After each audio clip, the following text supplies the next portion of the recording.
हमने देखा microscope. Microscope क्या होता है? माइक्रोस्कोप का आविष्कार हुआ था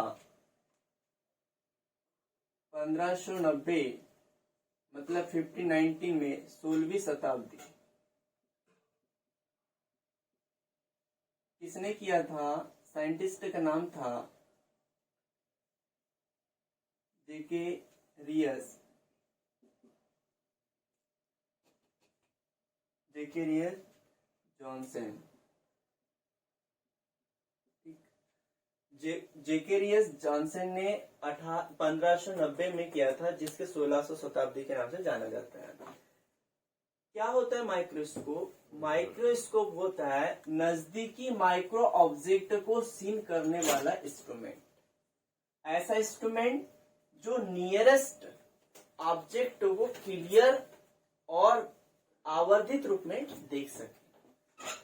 माइक्रोस्कोप हम लोग जनरली देखते हैं कि फॉर दिस एग्जाम्पल, पहाड़ी पर कोई व्यक्ति बैठा हुआ है और कोई एक छोटी सी चिड़िया हमारे आंगन में खेल रही होती है, तो वह चिड़िया हमें बड़ी दिखाई देती है अपेक्षाकृत उस आदमी से। क्यों? क्योंकि जब वो आदमी पहाड़ी पर होता है तो उसके द्वारा हमारी आंखों पर जो निर्मित दर्शन कोण होता है वह क्या होता है? माइक्रो होता है। और चिड़िया हमारे आंगन में खेल रही होती है तो उसके द्वारा निर्मित कोण बड़ा होता है, जिसके कारण चिड़िया व आदमी से बड़ी दिखाई देती है।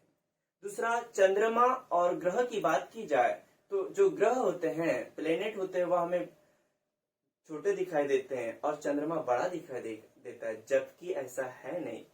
जो ग्रह होते हैं बहुत बड़े होते हैं, चंद्रमा बहुत छोटा होता है। इसका मुख्य कारण है कि चंद्रमा द्वारा निर्मित दर्शन कोण उस ग्रह द्वारा निर्मित दर्शन कोण का क्या होता है? ज्यादा होता है, क्योंकि चंद्रमा पास में होता है और ग्रह दूर होते हैं। सेम ये दर्शन कोण क्या होते हैं? सुनते हैं। मतलब मैग्निफिकेशन पावर जो होती है, इसे स्मॉल एम से डिनोट करते हैं। ये क्या होता है? प्रतिबिंब द्वारा निर्मित दृष्टिकोण या दर्शन कोण बीटा अपान स्पष्ट दृष्टि की न्यूनतम दूरी द्वारा निर्मित दृष्टिकोण। स्पष्ट दृष्टि की न्यूनतम दूरी आपको कल रिप्रेजेंट किया गया था, बताया गया था कि क्या होती है? वह दूरी जहां पर नगण्य आंख किसी ऑब्जेक्ट को क्लियर देख सकती है, इस दूरी को ही हम क्या कहते हैं? न्यूनतम स्पष्ट दृष्टि की न्यूनतम दूरी, जिसे डी से व्यक्त करते हैं, जिसका मान होता है 25 सेंटीमीटर। यम बराबर क्या होता है? बीटा अपान अल्फा। अब देखते हैं types of microscope. Types of microscope 2 types के होते हैं। एक सिंपल होता है सिंपल माइक्रोस्कोप, जिसे सरल सूक्ष्मदर्शी कहा जाता है, और एक होता है कंपाउंड माइक्रोस्कोप, जिसे संयुक्त सूक्ष्मदर्शी कहा जाता है। आप एक एक लेंस का एनालिसिस करते हैं। सबसे पहले हम लेकर चलते हैं सिंपल माइक्रोस्कोप। तो सिंपल माइक्रोस्कोप क्या होता है?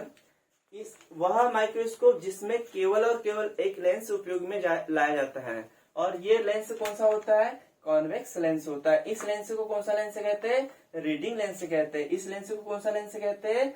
मैग्नीफाइंग लेंस कहते हैं, मतलब आवर्धक लेंस। और आवर्धक लेंस क्यों कहा जाता है? क्योंकि यह किसी ऑब्जेक्ट को कैसा दिखाई देता है? बड़ा दिखाई देता है, देखता है। अब क्या होता है? हम माइक्रोस्कोप पढ़ रहे हैं। माइक्रोस्कोप में क्या होता है? कोई ऑब्जेक्ट नियरेस्ट होगा और वो माइक्रो होता है, वह किसी ऑब्जेक्ट को कैसा दिखाएगा? आवर्धित दिखाएगा, यानी लार्जेस्ट दिखाएगा। तो इस कंडीशन में ऑब्जेक्ट फोकस और ऑप्टिकल सेंटर के बीच होता है। ये ऑब्जेक्ट है, जब हमने इसकी प्रॉपर्टीज पढ़ा है, कॉन्वेक्स लेंस की प्रॉपर्टीज पढ़ा है कि जब ऑब्जेक्ट फोकस और ऑप्टिकल सेंटर के बीच होता है तो इमेज कहाँ बनती है? इसके फ्रंट में बनती है, जो कि आवर्धित होती है।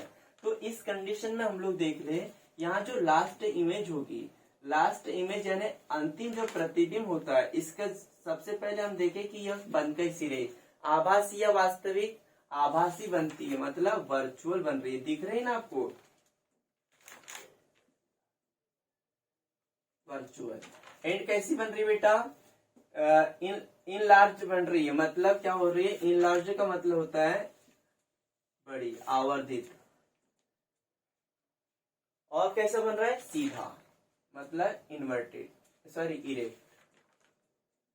आभासी, आवर्धित, और कैसा इमेज बनता है? बड़ा इमेज बनता है। आपको पूछा जाता है कि अंतिम प्रतिबिंब सिंपल माइक्रोस्कोप में बनता है कैसे है?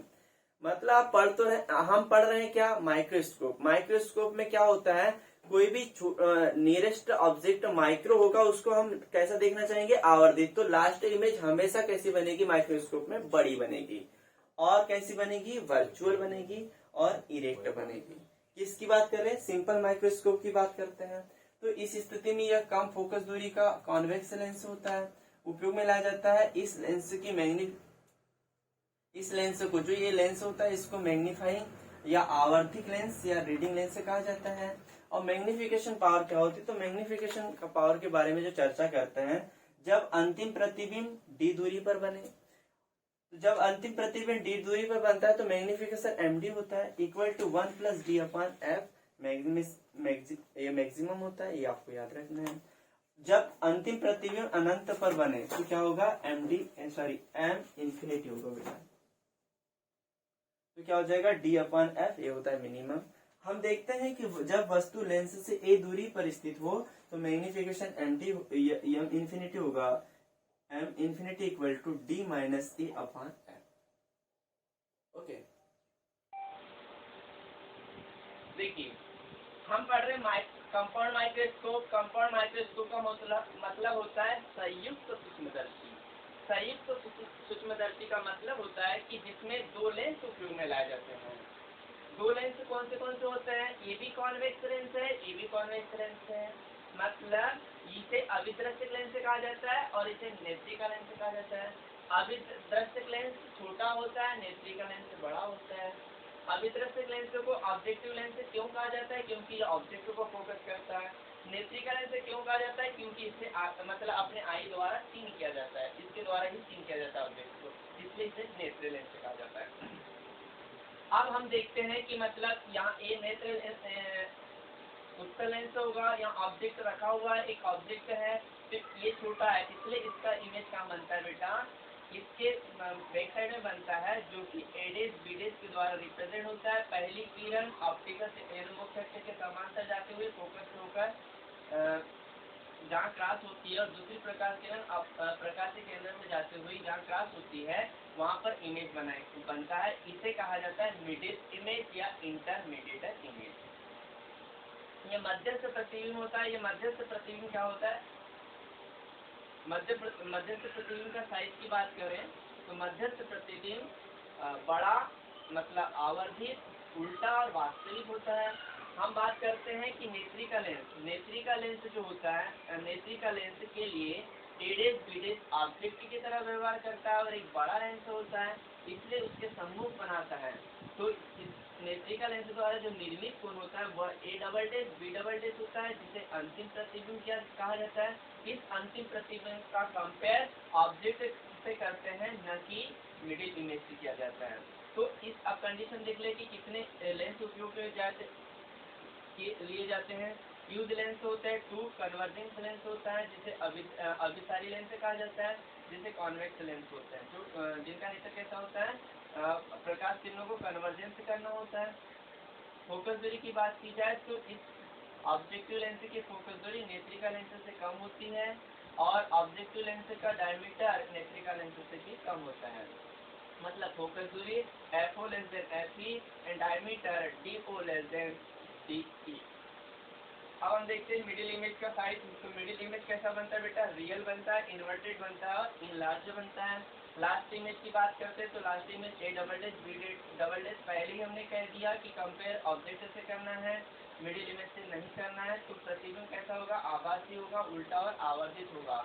हमेशा माइक्रोस्कोप, चाहे वह सिंपल माइक्रोस्कोप हो या यानी कंपाउंड माइक्रोस्कोप हो, इलेक्ट्रॉन माइक्रोस्कोप हो, ऑप्टिकल माइक्रोस्कोप हो, लाइट माइक्रोस्कोप हो, तो हमेशा जो इमेज बनाएगी माइक्रोस्कोप वो कैसा बनाएगा बेटा, बड़ा बनाएगा, क्योंकि हमें माइक्रो ऑब्जेक्ट को बड़ा देखना है, इसलिए हमेशा इमेज कैसी होगी, बड़ा। ये तो हमें पता हो गया कि जो लास्ट इमेज होगी बड़ी होगी। मतलब यहाँ भी आवर्धित है, इनलार्ज है, यहाँ भी आवर्धित इनलार्ज है, बड़ी है। मैग्निफिकेशन पावर की चर्चा करते हैं। मैग्निफिकेशन पावर की चर्चा टू टाइप्स करते हैं। जब अंतिम प्रतिबिंब कहाँ हो, डी पर हो, मतलब ये अंतिम प्रतिबिंब यदि डी पर बनता है तब मैग्निफिकेशन क्या होगा, और जब अंतिम प्रतिबिंब इंफिनिटी में बनता है तो क्या होगा। पहले हम चर्चा करते हैं जब अंतिम प्रतिबिंब डी पर बने। जब डी पर बनता है तो MD इक्वल टू लिखते हैं माइनस वीओ अपन ईओ 1 प्लस डी अपन एफ ई। डी आपको पता है स्पष्ट दृष्टि की न्यूनतम दूरी 25 सेंटीमीटर। एफ ई पता है नेत्रिका लेंस की फोकस दूरी। वीओ पता है, वीओ क्या है बेटा, प्रतिबिंब की दूरी ऑब्जेक्टिव लेंस के लिए। यूओ क्या है, वस्तु की दूरी ऑब्जेक्टिव लेंस के लिए। यहाँ पर हमने कंफर्म कर लिया ऑब्जेक्ट की इस लेंस से दूरी यूओ, इस ऑब्जेक्ट विदर्शक लेंस के लिए प्रतिबिंब की दूरी वीओ, और नेत्रिका लेंस के लिए वस्तु की दूरी यूई, और नेत्रिका लेंस के लिए प्रतिबिंब की दूरी वीई। तो ये आपको समझ में आ गया होगा। वहाँ देखते हैं लेंथ ऑफ ट्यूब, नली की लंबाई। नली की लंबाई का मतलब होता है दो लेंसों के बीच की दूरी, और दो लेंसों के बीच की दूरी क्या होती बेटा, L D equal to VO plus UV. याद रखना है आपको, यहाँ से क्वेश्चन आते हैं। जब अंतिम सेकेंड देखते हैं, जब अंतिम प्रतिबिंब अनंत पर बने, मतलब अंतिम प्रतिबिंब अनंत पर कब बनेगा, जब ऑब्जेक्ट कहाँ होगा, फोकस पर रखा हुआ होगा। इसका मतलब ये है कि ऑब्जेक्ट जब फोकस पर होगा तो इसका अंतिम प्रतिबिंब अनंत पर बनेगा। तो जो ऑब्जेक्ट की नेत्रिका लेंस के लिए जो ऑब्जेक्ट की डिस्टेंस होगी वह फोकस दूरी के क्या होगी बेटा, इक्वल हो जाएगी। अब देखते हैं एम इंफिनिटी मतलब मैग्निफिकेशन पावर क्या होगी, M infinity equal minus VO upon UO D upon F E. L D नली की लंबाई, एल इंफिनिटी इक्वल हो जाएगा वीओ प्लस एफ ई। अब देखते हैं कंपाउंड माइक्रोस्कोप के संदर्भ में जो एम इंफिनिटी होता है वह L infinity minus F O minus F E into D upon F O into F E. हम यहाँ कंडीशन देखते हैं, कंडीशन याद रखना है, पूछा गया क्वेश्चन है यहाँ से भी, है ना। यदि यानी मतलब यदि ऑब्जेक्टिव लेंस की फोकस दूरी और नेत्रिका आई लेंस की फोकस दूरी डिक्रीज कर दी जाए तो क्या होगा, इसका इसके साथ यूनिवर्सली प्रोपोर्शनल है, मतलब एम डी की वैल्यू क्या होगी, इंक्रीज हो जाएगी। जब एल इंफिनिटी क्या हो जाए, नली की ट्यूब की लंबाई जब ऑब्जेक्ट मतलब इमेज का बनती हो, इंफिनिटी में बनती हो, तो यदि लार्ज कर दिया जाए तो आवर्धन क्षमता भी लार्ज हो जाएगी, इंक्रीज हो जाएगी। कंबाइंड मैग्निफिकेशन पावर की चर्चा करें तो capital M micro compound microscope की आवर्धन क्षमता कही जाती है, ये होगी एमओ इंटू एमई। एमओ का मतलब होता है किस लेंस के लिए, ऑब्जेक्टिव लेंस के लिए आवर्धन क्षमता, और एमई का मतलब होता है नेत्रिका लेंस के लिए आवर्धन क्षमता। If MO and ME is increase then capital M is decrease. ये था हमारा कंपाउंड माइक्रोस्कोप।